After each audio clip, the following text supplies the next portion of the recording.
ये है ESPN Cricinfo videocast. ESPN Cricinfo videocast पे आपका स्वागत है। मेरे साथ पहली बार वीडियो कास्ट पे अजीत आगरकर। अजीत, स्वागत है आपका। Thank you. कैप कहाँ है मेरे डेब्यू की? कैप डेब्यू मैं आपको कब दे दूंगा। कैप Thank की you, Ron. बजट नहीं थी मेरे पास, लेकिन ये इस शो पे हम थोड़ी हट के ज़रा हम बात करते हैं इंडियन क्रिकेट की और जो भी रेलेवेंट हो रहा है क्रिकेट की दुनिया में। सबसे बड़ी खबर अभी अभी आई है कि भाई पृथ्वी शॉ जो भारत की उम्मीद थे पहले टेस्ट में, और जो वार्म अप मैच चल रहा था सिडनी में, उसमें भी उन्होंने शानदार अर्धशतक लगाया पहली पारी में। उन्हें अभी एडलेड टेस्ट से बाहर किया गया क्योंकि उनकी लेफ्ट एंकल पे उनकी इंजरी हुई है। तो ये भारत के लिए कितनी बड़ी खबर है कि पृथ्वी शॉ खेल नहीं पाएंगे अजीत। इंजरीज तो होती ही है हमेशा सीरीज़ में या पूरे सीज़न में, लेकिन ये बहुत बड़ा धक्का है भारत के लिए, क्योंकि अगर राहुल का अभी फॉर्म देखें आप, ठीक नहीं है। विजय को ड्रॉप किया था और वापस लाया तो थोड़ा सा कॉन्फिडेंस कम होगा, लेकिन एक पृथ्वी शॉ थे जो सर्टेनिटी थे, जो पक्का खेलने वाले थे पहला टेस्ट और अच्छे फॉर्म में थे। बड़ा टेस्ट था उनके लिए ये, क्योंकि स्टार्क, कमिंस, हेजलवुड के खिलाफ खेलना या नेथन लायन के खिलाफ खेलना, लेकिन जिस फॉर्म में वो थे भारत को उनकी बहुत ज़रूरत थी। तो ज़रूर धक्का है, लेकिन भारत का नसीब अच्छा है कि उन्होंने विजय को इंक्लूड किया, जिनके पास थोड़ा नहीं बहुत ज़्यादा अनुभव है और पहले खेल चुके हैं ऑस्ट्रेलिया में। तो शायद वो रिप्लेसमेंट जो है पृथ्वी शॉ का, वो करेक्ट रिप्लेसमेंट होगा। और लिगामेंट इंजरी हुई है। अब मुझे पता नहीं अगर आपको कभी ऐसी एंकल की लिगामेंट इंजरी, लेकिन शायद भारत की तरफ से खुश होंगे कि कम से कम फ्रैक्चर तो नहीं है। बिल्कुल, अगर फ्रैक्चर होता तो शायद सीरीज़ मिस कर जाते। उम्र उनकी कम है तो शायद रिकवरी कभी कभी ज़्यादा जल्दी हो जाती है। मुझे हुई थी एक एंकल की इंजरी पहले, और लिगामेंट हफ्ता 10 दिन मिनिमम उसके लिए रिकवर होने के लिए लगते हैं। लेकिन जैसे मैंने कहा, क्योंकि यंग है, उनकी एज कम है, शायद रिकवरी जल्दी हो जाए। भारत ज़रूर चाहेगी कि वो दूसरी टेस्ट के लिए फिट हो। वो तो मैं जानते हूँ कि मैं भी आपसी उम्र में काफ़ी कम हूँ, आप जानते हैं। मैं लेकिन आपकी रिकवरी बहुत स्लो होती है। चलो ठीक है, छोड़ दीजिए। लेकिन बात करेंगे प्लेइंग 11 की भारत की। अभी पृथ्वी शॉ जो नहीं है, तो जाहिर सी बात है कि मुरली विजय उनकी जगह लेंगे। आपने कहा अनुभव है ऑस्ट्रेलिया में पहले खेलने का उनके पास, और KL राहुल साथ में। बाकी की टीम तो मेरे ख्याल से बैटिंग तो काफ़ी स्ट्रेट फॉरवर्ड है। 3-4 पे पुजारा, कोहली, रहाणे। फिर आप एक्स्ट्रा बल्लेबाज की नज़र से किससे खिलाएंगे, हनुमा विहारी या फिर रोहित शर्मा? हनुमा विहारी, क्योंकि पिछली टेस्ट में जो खेले थे, आखिरी टेस्ट में इंग्लैंड के खिलाफ, उन्होंने 50 बनाया था, अर्धशतक बनाया था। तो उनको मौका देना ज़रूरी है। थोड़ा सा टफ चॉइस होगा, क्योंकि टैलेंट आप देखें, पोटेंशियल देखें, रोहित जितने रन बनाते हैं वनडे क्रिकेट में या T20 में, शायद थोड़े से टेम्प्ट होंगे विराट कोहली या रवि शास्त्री के रोहित शर्मा को खिलाए। लेकिन मेरा ओपिनियन लिया जाए तो हनुमा विहारी को और एक मौका ज़रूर देना चाहिए, और एक नहीं बल्कि 2 मौके देने चाहिए पहले 2 टेस्ट में। और मैं चाहूँगा कि भारत 6 बल्लेबाजों से खेले, क्योंकि हमने हाल ही में देखा है कि थोड़ा सा कभी कभी अग्रेसिव सिलेक्शन होता है, कभी कभी ओवर अग्रेसिव होता है। जो पहला टेस्ट है सीरीज़ का और इम्पॉर्टेंट सीरीज़ का, भारत के बाहर जब खेलते हैं बल्लेबाजों ने अच्छा परफॉर्म नहीं किया है। तो शायद आप एक बल्लेबाज इंश्योरेंस की तरफ से खिलाए ज़्यादा तो अच्छा होगा, और इसलिए मैं चाहूँगा हनुमा विहारी। तो अगर एक्स्ट्रा बल्लेबाज खेलना होगा भारत को, तो ये फैसला उनके लिए लगभग लिया गया है, क्योंकि हार्दिक पांड्या तो इस सीरीज़ में है नहीं। और अगर गेंदबाजों की बात करें तो अश्विन, शायद जडेजा से फिर भी आप पहले अश्विन को चुनेंगे फर्स्ट टेस्ट में एडलेड के लिए। लेकिन तेज़ गेंदबाज की नज़र से जसप्रीत बुमराह, मोहम्मद शमी, ईशांत शर्मा, उमेश यादव और भुवनेश्वर कुमार, और आपने उन पहले तीनों को चुना है। और भुवनेश्वर कुमार के लिए आपकी प्लेइंग 11 में जगह नहीं है, क्यों है जी? भुवनेश्वर कुमार थोड़े से कंडीशन स्पेसिफिक बॉलर हो जाते हैं। जब गेंद स्विंग या सीम करती है तो भुवनेश्वर कुमार ज़्यादा इफेक्टिव होते हैं।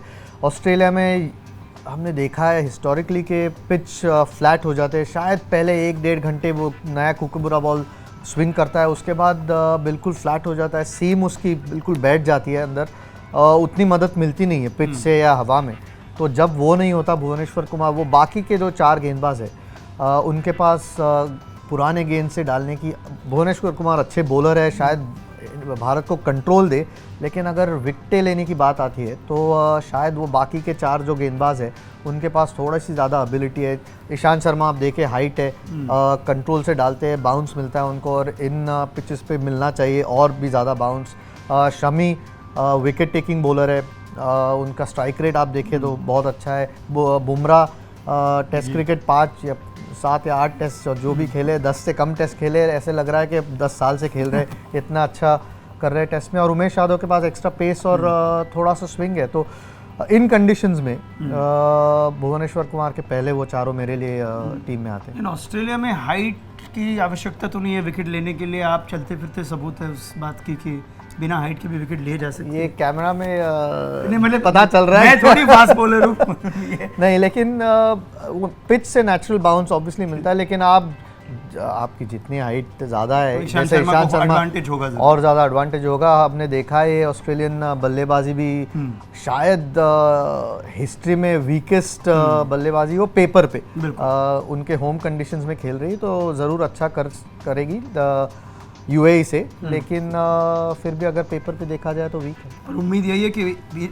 इस सीरीज में भारत शायद कम से कम ड्रॉ तो कर पाए टेस्ट सीरीज, या जीत भी सके पहली बार। मौका ज़रूर है जीतने का, जैसे कहा पेपर पे बहुत आसान लगता है, इन कंडीशंस में ऑस्ट्रेलियन बल्लेबाज ज़रूर बेहतर करेंगे यूएई से, लेकिन भारत को अच्छा खेलना होगा। इस वक्त उनकी गेंदबाजी अच्छी हुई है जब उन्होंने भारत के बाहर गए ओवरसीज टूर पे, लेकिन बल्लेबाजों को रन बनाने होंगे तो भारत को मौका है। चलिए, इतिहास रचाने की उम्मीद भारतीय मेंस टीम की तरफ से। लेकिन इस वीडियो कास्ट को मैं एंड करने से पहले एक बार विमेंस टीम के बारे में ज़रा बात करेंगे, क्योंकि वर्ल्ड T20 के बाद काफ़ी ख़राब न्यूज़ निकल रही है दिन भर दिन। कोच रमेश पवार और सीनियर प्लेयर मिताली राज, जो दूसरे फॉर्मेट में कप्तान भी है और भारत के सबसे अनुभवी खिलाड़ी भी है विमेंस टीम के, ये इस तरह का माहौल कोई भी टीम के लिए अच्छा नहीं होता है। आप एक ऐसी टीम में खेले जहां कोच और सीनियर प्लेयर के बीच इस तरह की रिफ्ट थी, और वो ड्रेसिंग रूम के लिए हानिकारक था काफ़ी। बिल्कुल, और अभी आप वर्ल्ड कप सेमीफाइनल हारे हो T20 में, और उसके बाद ये आए, पहले तो मुझे पता नहीं चलता हर ये ईमेल लीक कैसे होता है। जो लीक करता है उनको पहले सैंक्शन करना चाहिए, उनके ऊपर इन्वेस्टिगेशन आने हो गया जी, तो हम क्या करेंगे वो भी बात ठीक है, लेकिन जनरली क्योंकि ये अच्छी बात नहीं है ड्रेसिंग रूम के लिए, और वुमेन्स क्रिकेट जो इस वक्त पॉपुलैरिटी थोड़ी गेन कर रहा है, और भी ख़राब बात है कि उनका सबसे बड़ा प्लेयर जो उस टीम में है, जो भी ईमेल लिखा गया हो BCCI की तरफ से, थोड़ा सा इन हाउस रखना ज़रूरी है। आप पहले इन्वेस्टिगेशन करो। और आजकल हमने जैसे देखा है सोशल मीडिया या जनरल न्यूज़ में होता है, सबने और भी बड़ा बन जाता है, सबने तय कर लिया कि रमेश पवार ही गलत है। वो ख़राब बात है। आई थिंक पहले इन्वेस्टिगेशन होना चाहिए कि कौन सही है कौन गलत, उसके बाद जो भी गलत है फिर आप वैसे उन पे सैंक्शन करो या डिसीजन। हमने देखा है ऐसे कि जब सीनियर प्लेयर और कोच के बीच कभी भिड़त होती है तो हमेशा कोच को ही काट दिया जाता है इक्वेशन से, क्योंकि कहते हैं कि प्लेयर को ड्रॉप नहीं कर सकते, इसलिए कोच को निकाल देते, बदल देते हैं। तो ये आपके लिए अनफेयर होगा बिना ठीक से जांच किए। जांच ज़रूर होनी चाहिए, क्योंकि एक प्लेयर ने ईमेल लिखा है, बाकी के प्लेयर्स जो थोड़े बहुत रिपोर्ट्स मैंने पढ़े, उन्होंने रमेश पवार जब से आए पिछले कितने 3, 4 या 6 महीने से उनको प्रेज़ किया है कि टीम के लिए अच्छा हुआ है। जो भी ड्रेसिंग रूम में हुआ वो हमें पता नहीं है, इसलिए जांच ज़रूर होनी चाहिए। और कभी कभी देखना चाहिए कि टीम के लिए क्या अच्छा है, कि क्रिकेट के लिए वो डिसीजन लिया गया अच्छा था या नहीं, और उस हिसाब से डिसीजन जब आगे जाते हैं वो होना चाहिए। क्योंकि आप जब भी प्लेयर के तरफ से या कोच की तरफ से डिसीजन लेते हो, एक प्रेसिडेंट सेट हो जाता है, और वो नहीं होना चाहिए। जो सही फैसला है टीम के लिए वो लेना चाहिए, ज़रूरी है। शायद ही विमेंस क्रिकेट में इस स्टैचर की कोई प्लेयर हो। मिताली राज का दर्जा इतना ऊंचा है विमेंस क्रिकेट में, ऐसे प्लेयर जब ऐसे ईमेल लिखते कि भाई मेरी देशभक्ति पे सवाल उठ रहे हैं, मेरे करियर में ये सबसे डार्क दिन है, क्या आपको उम्मीद उनसे भी थी कि सीनियर प्लेयर बतौर होने के थोड़ी मैच्योरिटी के साथ उनको ये डील करना चाहिए था? शायद, लेकिन हम यहाँ बाहर बैठ के ओपिनियन दे रहे हैं। लेकिन मैं फिर वही कहूँगा कि ये ईमेल उन्होंने कॉन्फिडेंशियल लिखा था BCCI को, प्रेस को नहीं भेजा था। तो अब प्रेस में आके और भी ख़राब दिख जाता है कि उन्होंने ये सब चीज़ें लिखी हुई है। ज़रूर डिसअपॉइंटेड होंगी कि सेमीफाइनल में नहीं खेल पाई, लेकिन जांच करनी ज़रूरी है, क्योंकि जब तक आपको दोनों तरफ से आप स्टोरी देखोगे नहीं, रमेश पवार की तरफ से भी डिसीजन या वर्डिक्ट देना गलत बात हो। चलिए, धन्यवाद अजीत, बहुत ही अच्छा डेब्यू आपका वीडियो कास्ट पे। उम्मीद है आपकी और सुपरस्टार के साथ मैं खड़ा था तो इजी था। आप खड़े थे और ऊंचे कद से आप खड़े थे। हम अगले वीडियो कास्ट में ज़रूर आपसे मिलेंगे अजीत आगरकर के साथ। अगर आपको ये वीडियो पसंद आया तो लाइक, शेयर और सब्सक्राइब करना मत भूलिए। आप अपने कमेंट्स नीचे कमेंट बॉक्स में छोड़ सकते हैं। नोटिफिकेशंस के लिए बेल आइकॉन यानी इस घंटी पर क्लिक कीजिए।